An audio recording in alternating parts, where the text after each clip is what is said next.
Bienvenue sur le podcast Et si j'étais, le podcast qui t'inspire pour ton avenir. Je suis Agnès et je suis coach en orientation.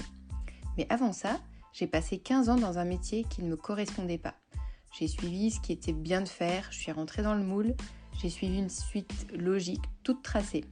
Après le bac, j'ai fait un IUT, ensuite un master en école de management en alternance. Le tout toujours dans le marketing et la communication parce que ça avait l'air sympa. J'ai fait tous mes choix d'orientation par élimination, sans chercher ce que vraiment moi je voulais faire, sans prendre en compte ma personnalité, mes traits de caractère, mon potentiel, mais aussi mes limites. Et après une profonde réflexion et une année de formation, je suis maintenant coach professionnel spécialisé dans l'orientation des jeunes.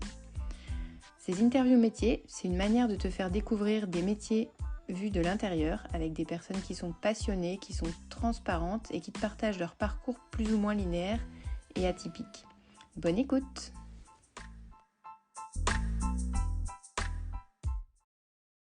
Martin, merci beaucoup d'avoir accepté de nous partager ton parcours et ton expérience. Et bienvenue sur cette vidéo.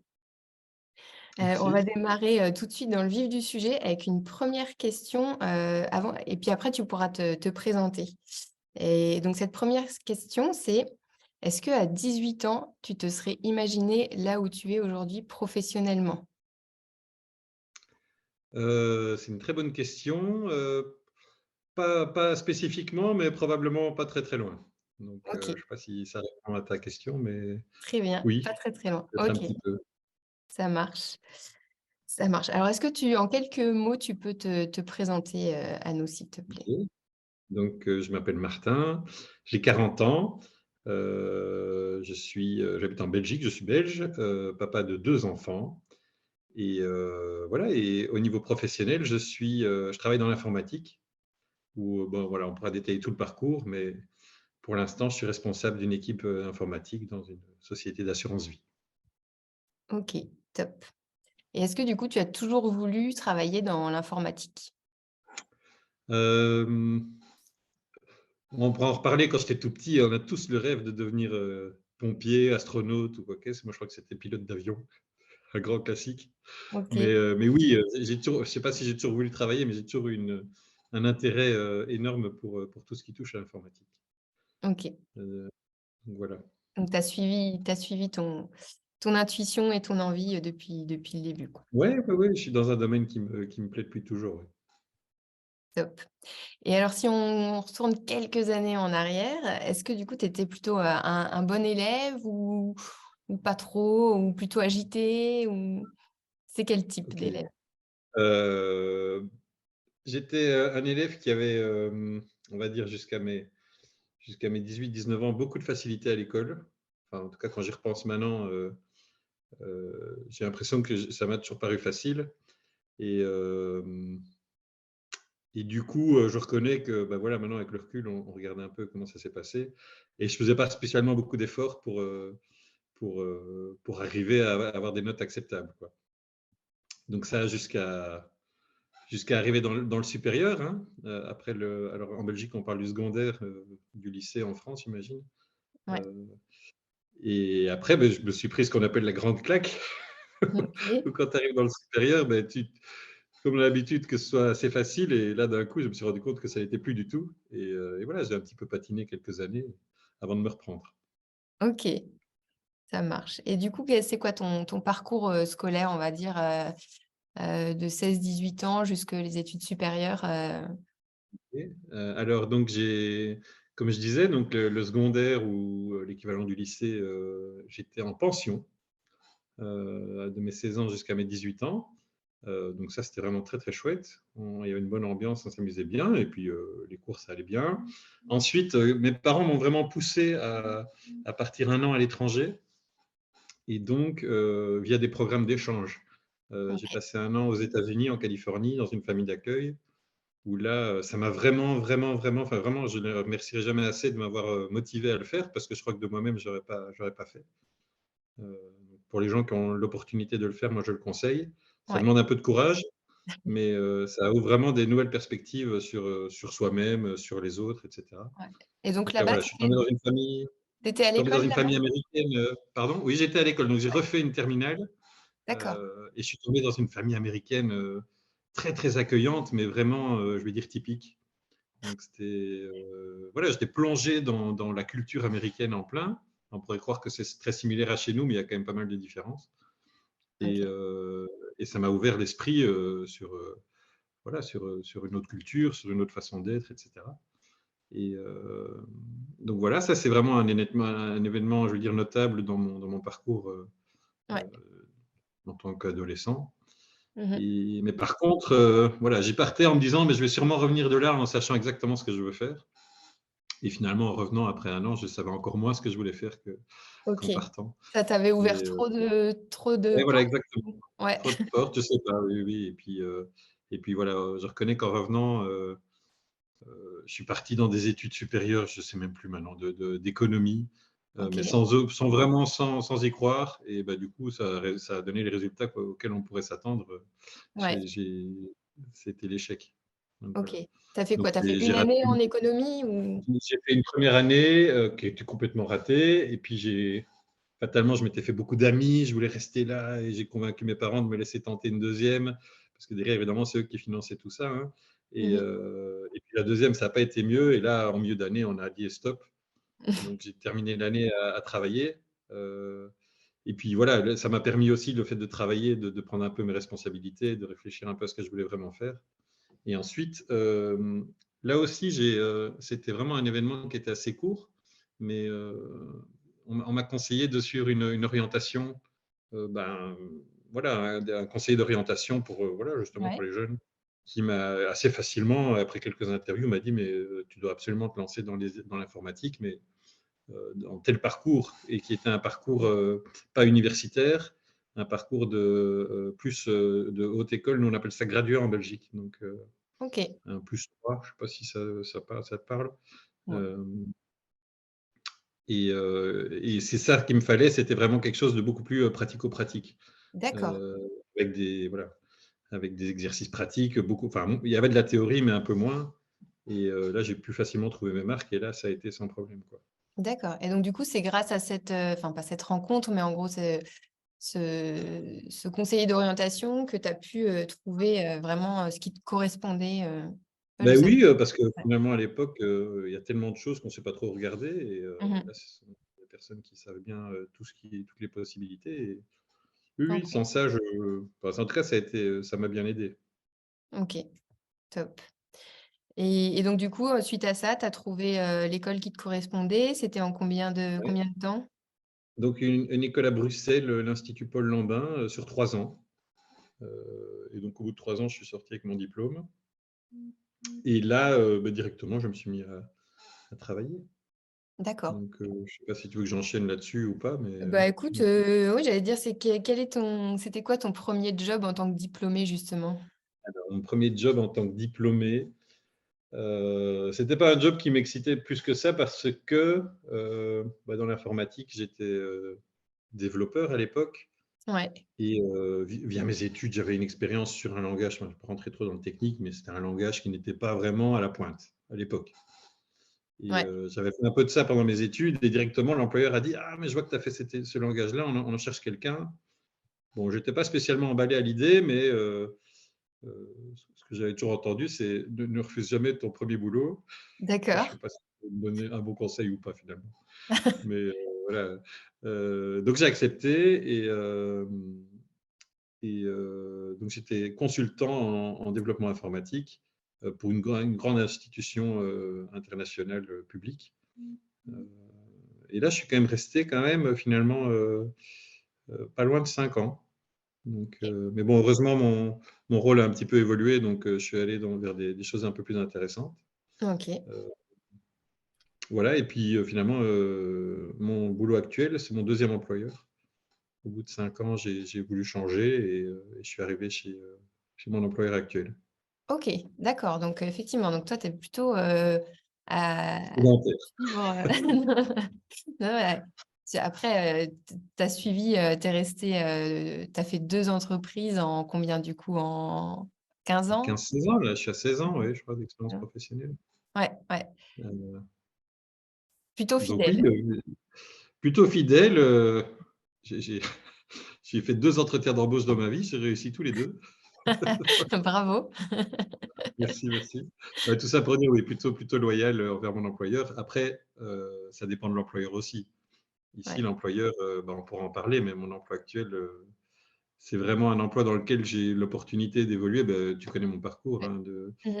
Ouais, dans lequel j'ai eu l'opportunité d'évoluer vraiment, plusieurs fois, ouais, tenter des choses nouvelles et c'est vraiment quelque chose qui me plaît beaucoup OK, donc et voilà, j'ai pas eu besoin de entre changer. chaque, évolution, enfin, tu as fait du coup combien de temps pour chaque expérience, on va dire, chez le même employeur? À Alors peu chez mon employeur actuel, je ne sais pas si on peut le nommer, tu me dis, hein, si, C'est comme tu heu, veux, OK, c'est pas c'est chez Vitis Life. Je ouais. suis arrivé en 2011. Je suis arrivé en 2011, je pense. Et Ouais. pendant 4-5 ans, j'ai fait la même chose, donc quand même avec des évolutions informelles, donc c'est pas une Mmh. évolution formelle dans mon poste, Ouais, mais pendant 4-5 ans, j'étais développeur, mais évidemment en prenant de plus en plus de responsabilités. ouais, J'ai gagné de l'ancienneté, il y avait de nouvelles personnes qui arrivaient et donc j'étais là plus pour les former, leur expliquer plutôt que de faire moi-même. mmh, Et au bout de 5 ans, là, je suis plutôt passé dans un rôle un peu différent, ça s'est vraiment officialisé, donc c'est le rôle de Scrum Master, donc ça, c'est toute une terminologie liée au développement informatique, ouais, quoique maintenant ça se répand un peu partout. ouais, Grosso modo, j'étais là plus pour, faciliter, et accompagner les équipes de développement. Donc pas en tant que chef, pas avec un rôle d'autorité, mais plus avec un rôle de facilitateur. ouais, S'assurer que les relations se passent bien, s'assurer que quand il y a un problème, il est soulevé, qu'il est traité, voilà, faciliter toutes les réunions, c'était vraiment un boulot à part entière et qui me OK, plaisait beaucoup, voilà, plus dans les relations humaines finalement que dans la technique, mais heu, mais c'était très intéressant. Voilà. OK, et ensuite? Ensuite, ça a duré 3 ans et puis après, en parallèle de ce rôle-là, j'ai aussi acquis le rôle d'expert en business intelligence. Donc là, c'est tout ce qui est, pas expert, pardon, pas dire expert, mais plutôt, j'étais responsable du produit de business intelligence parce que je suis loin d'être un expert sur le sujet. Mais donc c'était en parallèle de mon rôle de Scrum Master, j'avais ce rôle-là aussi, donc vraiment faire évoluer l'outil de business intelligence, Mmh. chez mon employeur OK, et voilà, ça a duré encore 2 ans. Et ensuite, mon manager, lui, a quitté l'entreprise et l'opportunité s'est présentée et je me suis proposé et voilà, mon employeur a accepté et maintenant ça fait 1 an et demi que je suis, responsable du département informatique. OK, et du coup, tu es responsable de combien de personnes alors? Alors, on est moi y compris, on est, 11 ou 12. On est 11 ou 12. Ouais, Je compte exactement. Hem, voilà et le rôle c'est de faire, je suis responsable de tout ce qui touche à l'informatique, au sein de l'entreprise, donc faire évoluer les outils, les maintenir surtout, ouais, s'assurer que tout fonctionne, et que personne ne soit au chômage technique, que tout soit disponible. mmh, S'assurer, aussi et j'aurais peut-être dû commencer par ça, mais de l'épanouissement de mes des gens qui travaillent au sein de mon équipe. ouais, Donc voilà et l'épanouissement de l'entreprise, de manière générale. OK, et aujourd'hui, tu dirais qu'est-ce qui te plaît vraiment profondément dans ton job, celui d'aujourd'hui? C'est une des choses qui me plaît, mais alors c'est pas au quotidien, c'est plutôt sur le long terme, mais comme je l'ai déjà dit, c'est qu'on m'a donné l'opportunité. Voilà, j'ai commencé comme développeur, maintenant je suis responsable du département, et je suis passé par des étapes intermédiaires et à chaque fois, ça a été vraiment un tout nouveau boulot à apprendre, quoi. Mmh. Et donc ça, c'était vraiment très appréciable, dans mon parcours professionnel et en plus, j'ai eu la chance que ça reste au sein de la même entreprise, donc finalement, c'était des nouvelles responsabilités et des nouvelles choses à apprendre, mais entouré par des personnes que je connais déjà, avec qui j'ai déjà des bonnes relations et donc il y a une certaine, c'est à la fois sortir de ma zone de confort, mais en même temps, pas m'en écarter de trop parce que Ouais, finalement, je sais que je suis bien accompagné, quoi. OK. Donc ça, c'est quelque chose de vraiment très bien et alors au quotidien, ma foi, moi, tout ce qui touche à l'informatique, créer des nouveaux outils, les améliorer, ça, c'est vraiment quelque chose, l'aspect créatif, Ouais, quelque chose qui me plaît énormément. OK, ça marche. Et pour toi, c'est quoi le bon équilibre, vie pro, vie perso? Pour toi? C'est une bonne question. Ton équilibre, c'est quoi l'idéal? Et ben voilà, typiquement là, j ça fait pas si longtemps que ça que je suis dans mon nouveau costume ou Ouais, mon nouveau rôle et j'y travaille encore à cet équilibre. Il faut que ouais. j'arrive encore à le trouver. Avec, mon nouveau rôle, sont venues tout un tas de nouvelles responsabilités qui font qu'il faut que j'arrive à gérer l'équilibre entre les 2. Mon épouse aussi a une vie professionnelle, palpitante et donc pas que nos enfants en pâtissent de trop Ouais, et ni nous-mêmes, donc c'est une bonne question. Hem, il s'agit d'avoir un peu de recul, de relativiser les choses, à ouais. force d'être le nez dans le guidon, d'être plongé dans l'opérationnel, dans les différents stress qu'il peuvent y avoir, parfois on perd de vue le fait que finalement, je suis pas, comment dire? Il n'y a pas un enjeu de vie ou de mort, sur certaines choses Ouais. qui se passent, donc il faut réussir à prendre ce recul-là de temps en temps. Mmh. Heu, Tu es Peut-être que encore je en devrais faire recherche un peu. d'équilibre. Oui, oui, oui, bah, après non, c'est pas non plus, comment dire? C'est pas non plus la catastrophe, hein. Je Ouais. suis épanoui et dans l'ensemble, je me sens bien, mais bah, voilà, ces temps-ci, je travaille beaucoup et Mmh. c'est une organisation familiale, un rythme à retrouver, quoi. À suivre, ouais. Alors du coup, pour enchaîner justement, c'est quoi pour toi une journée type ou une semaine type? Ça ressemble un peu à quoi, pour décrire à nos auditeurs à quoi ça Alors, ressemble? bah, donc à l'heure actuelle, une journée type pour moi, ça va être quand même, énormément de réunions. Ouais, Alors, des réunions, il ne faut pas avoir non plus le truc ultra formel où on est tous en costume dans une grande salle, ça peut être des réunions très informelles, à 2 autour d'un bureau ou même, voilà, mais c'est beaucoup de discussions, en tout cas avec mes collègues, heu, OK. pour, pour bien, coordonner, les efforts qui sont faits, Mmh. parce que voilà, ça je me rends compte que, enfin, comme on dit: «L'enfer est pavé de bonnes intentions». Tout le monde a envie de bien faire, mais il faut quand même, que tout le monde soit bien conscient de la direction dans laquelle on veut aller, Ouais. parce que sinon on se retrouve vite à ce qu'il y ait des gens qui fassent des choses contre-productives. Voilà, comme Mmh. je disais, en voulant bien faire, mais Ouais. si 2 personnes travaillent dans la direction opposée, beh, on n'arrive pas à l'objectif, Mmh. recherché. Donc vraiment, oui, c'est ça, pas mal de réunions, donc bien, clarifier l'objectif des choses qu'on tente de réaliser, l'enchaînement des priorités et cetera et cetera. Mmh. Heu, donc ça va occuper une bonne partie de mon temps. Voilà, la relation aussi avec, tous les fournisseurs, les prestataires, enfin les collaborateurs externes à l'entreprise. Mmh. Ça, c'est tout un aspect de mon travail qui me prend pas mal de temps. Heu, voilà, après, bon, il y a des choses un peu moins fun, mais qui doivent être faites. Ouais, Les budgets, les comptes, ouais. heu, tout ça. Comme dans tout métier, il y a des Voilà, facettes ça c'est un peu moins exactement. sympas. Donc, tout le monde dit: «Il faut trouver le boulot, qu'on adore faire, qui nous passionne et cetera», mais voilà, pragmatiquement, il faut quand même se rendre compte qu'il y a toujours un pourcentage du travail qui est moins intéressant que l'autre Ouais, et là aussi, il y a un bon équilibre à trouver, quoi, ouais, entre la partie intéressante ou pas et la partie un peu plus, ouais, un peu plus rébarbative. ouais. OK. Hem, est-ce que pour toi, j'ai une question, c'est important la tenue vestimentaire? Alors en informatique, c'est important, mais c'est inversé. C'est-à-dire souvent Proportionnellement. quand je dois interviewer des développeurs, c'est souvent les plus mal habillés et les Ouais, plus dégingandés qui sont c'est une marque de qualité. ouais, d'accord. Ça m'a fait sourire, C'est mais un bon, critère. non. Grosso modo, pour moi, c'est pas important. Après, c'est vrai que parfois, pour l'image, quand on représente l'entreprise à l'extérieur, il faut quand même, faire un effort, Ouais, mais moi, je ne juge pas les gens, ouais, l'habit ne fait pas le moine pour moi.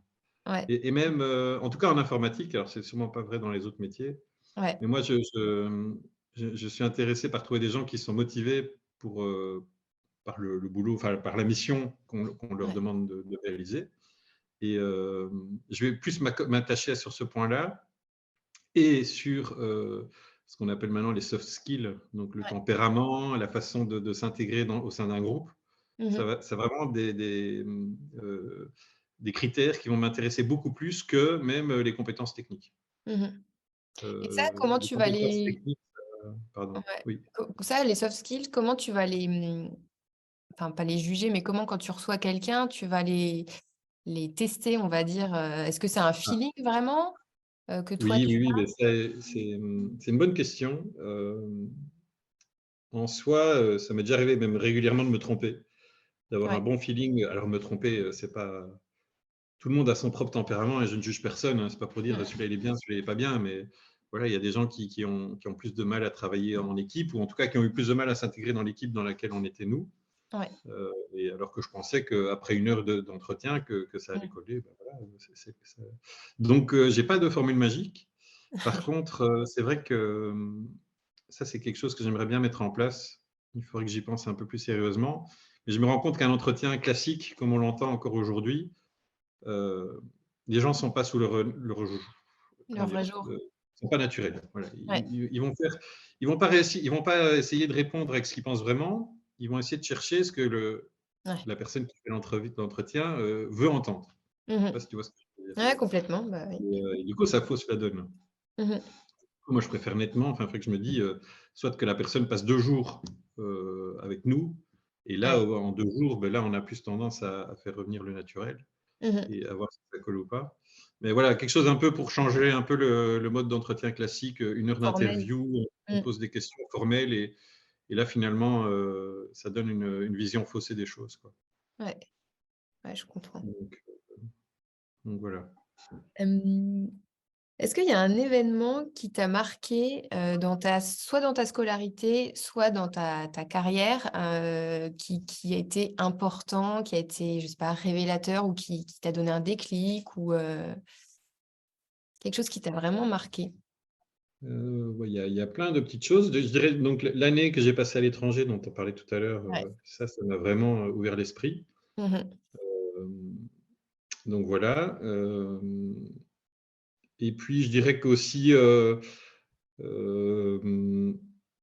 dans ma carrière, chez mon employeur actuel, mon ancien manager était vraiment quelqu'un de très inspirant. Donc ça, c'est quelque chose sur lequel, qui m'a vraiment fait évoluer, professionnellement. Mmh. Donc ça, c'est aussi un fait marquant, je dirais, dans mon parcours. Professionnel en tout cas. Ouais. Heu et puis, bon, c'est un peu cliché, mais c'est vrai, mais mon épouse m'a beaucoup encouragé donc je te dis à chaque fois il y a eu plusieurs étapes où chaque fois finalement ça demandait un petit peu de courage finalement de sortir de ma zone de confort pour Ouais. essayer quelque chose d'assez différent Mmh. et beh, si, mon épouse n'était pas derrière moi à me motiver à le faire, je suis pas sûr que je l'aurais fait, quoi. Et OK. même, par rapport à l'année à l'étranger, je parlais de mes parents. Ouais. S'il n'y avait pas que chaque fois quelqu'un derrière moi pour me motiver et me supporter, je pense pas que j'aurais passé le pas. Ouais. Donc là, j'ai beaucoup de chance d'être bien entouré. Ouais. Tu dirais que l'entourage est important, par rapport Exactement, à ouais, ouais, ouais. son travail et sa carrière? Oui, oui, oui, oui, exactement, oui Ouais. et par rapport au fait d'oser un peu, sortir de son quotidien et de son confort pour essayer des nouvelles choses et Ouais. après on en sort complètement gagnant, hein. OK. Super. Bah, écoute, on arrive presque à la fin de mes petites, questions. Quel conseil t'aurais aimé avoir, quand tu avais 18 ans et que tu pourrais donner aujourd'hui, aux jeunes qui nous écoutent, qui sont un peu dans le doute, qui sont un peu démotivés par, l'ambiance, l'environnement, de la société aujourd'hui? Oui, oui, oui. Ouais, par rapport à ça, je saurais pas trop dire. Ouais, ce que je dirais quand même, c'est, en tout cas, moi, quand j'étais jeune, je regarde maintenant avec le recul, j'avais vraiment un a priori sur certains types de métiers ou, sur certains, alors c'est un peu cliché, pour moi, à l'époque, enfin, le parcours universitaire, en tout cas en Belgique, Mmh. c'était plus, prestigieux qu'un parcours, plus pratique, comme je disais Ouais, et je me mettais complètement des œillères sur toute une panoplie de parcours professionnels qui finalement, je me dis: «Mais si je devais tout recommencer maintenant, je tenterais ces choses-là parce que ça a l'air très intéressant et c'est beaucoup plus concret» ouais, et donc voilà, je dirais de pas se fermer les portes par rapport au fait que tel parcours est moins prestigieux ou moins même pas prestigieux, mais est moins bien vu, ouais. socialement qu'un autre ou même par rapport à la rémunération, de se dire: «Mais ce parcours-là, ça ne me fera pas bien gagner ma vie» et cetera. Mmh. C'est clairement pas le plus important. Donc voilà et puis aussi de réfléchir à: «Mais tiens, au fait, moi, dans ma vie privée, qu'est-ce que j'aime bien faire? Qu'est-ce qui me plaît?» et essayer de trouver un parcours qui s'inscrit dans ce qu'on a comme passion. Ouais. Et j'ajouterai un dernier. C'est à partir du moment où on travaille, même si on aime ce qu'on fait, même si on aime son travail, comme tu dis, de trouver cet équilibre et de s'autoriser d'avoir d'autres passions que purement professionnelles, quoi. Mmh. Quelque chose que j'encourage beaucoup. OK, top. Ah bah, parfait. Bah, écoute, merci beaucoup, Martin, pour ton parcours et ton partage. J'espère que ça inspirera les jeunes qui nous écoutent et qui nous regardent. Ok, bah avec plaisir. Et bonne chance à toi et à tous Merci. ceux qui nous écoutent alors. Merci.